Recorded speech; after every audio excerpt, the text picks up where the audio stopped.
আয়াত্রে এত ডিস্টার্ব করে জানোস? এমন কথা কইছি জোর করে আয়াত্রে তুলে নিয়ে বিয়া করবো, এই জন্য তো এখানে চলে আসছি। চিন্তা ভাবনা করলাম ভাইয়ের বাসায় থাইকা মেয়েটার বিয়ে শাদী দিয়ে দিই। ঠিক আছে। আয়াত,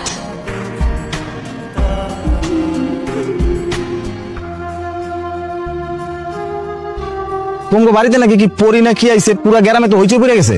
হ হ, পরি তো আইছেই। আপনি একটু সাবধানে থাকেন, যে কোনো সময় আপনার উপর আসর করে লাইব। আমি মাল তো মনে করো আসরের উপরেই আছি। মানে আরে মাল তুমি বুঝো না, আমি তো সারাদিন তুমগো বাড়ির আশপাশ দিয়ে ঘোরাঘুরি করি। মনে করো যে তুমগো বাড়ির আসর দিয়া তো আমি কোনোভাবে মুক্তি পাইতেছি না। আমাগো বাড়ি আবার আপনারে কি করলো? আরেকখান কথা জিগাই আপনার আজমত ভাই, আপনি এখনো বিয়া করেন না কে? আপনার তো ছোট ছোট পোলা পাইন বিয়া কইরা বাপ হয়ে যাইতাছে, আর আপনি দামরা বুইরা দামরাই রয়ে গেলেন।